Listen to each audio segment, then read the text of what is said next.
என்னப்படித்தான் வாழ்வு. Live according to thought ஸ்டோரியின் தமிழ். ஓரூரில் ஒரு விறகு வெட்டி இருந்தான்.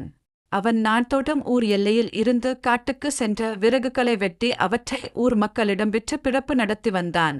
ஒரு நாள் அவன் வழக்கமாக விறகு வெட்டிக் கொண்டிருந்தான். அப்பொழுது அவனுக்கு களைப்பு ஏற்பட்டது.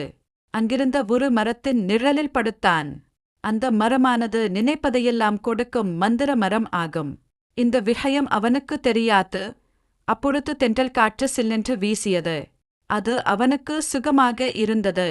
இம்மாதிரியான நேரத்தில் ஒரு பஞ்சு மெத்தை இருந்தால் எவ்வளவு நலமாக இருக்கும் என்று அவன் மனதில் நினைத்தான். என்ன ஆச்சரியம்! அடுத்த கணம் அவன் அருகில் ஒரு கட்டிலும் அதில் பஞ்சு மெத்தையும் வந்து சேர்ந்தது. விறகு வெட்டிக்கு மகிழ்ச்சி தாங்க முடியவில்லை. உடனே அவன் அதில் ஏறி படுத்தான். நான் முழுவதும் கடினமாக உழைத்ததால் அவனுக்கு உடம்பெல்லாம் வலித்தது.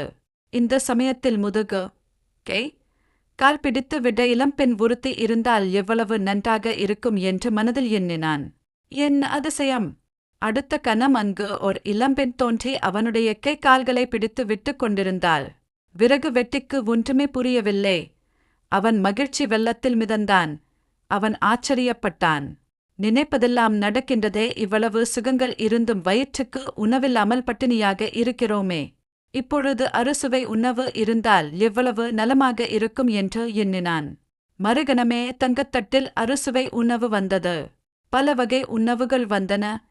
விறகு வெட்டி அனைத்தையும் வயிறார உண்டான். உண்ட மயக்கம் தொண்டனுக்கு உண்டு என்ற பழமொழிக்கு ஏற்ப விறகு வெட்டிக்கு உறக்கம் வந்தது. படுத்தான். அவன் மனதில் திடீரென்று ஒரு பயம் தோன்றியது. நாம் காட்டில் தனியாக அல்லவா இருக்கிறோம்? இப்பொழுது ஒரு சிங்கம் ஒன்று நம்முன் வந்து நம்மை கொன்று விட்டால் என்னவாகும் என்று நினைத்தான். மறுகணம் அவன் முன்னால் ஒரு சிங்கம் தோன்றி அவனை கொன்றுவிட்டது. நீதே, நம் என்னப்படித்தான் நம் வாழ்க்கை அமையும்? நாம் உயர்ந்தவற்றை, நல்லதை எண்ணினால் நம் வாழ்க்கை நல்லதாகவே அமையும். தவறான எண்ணங்களை எண்ணினால் நம் வாழ்க்கை துன்பம் நிறைந்ததாக இருக்கும். எனவே நாம் உயர்ந்தவற்றையே நினைக்க வேண்டும்.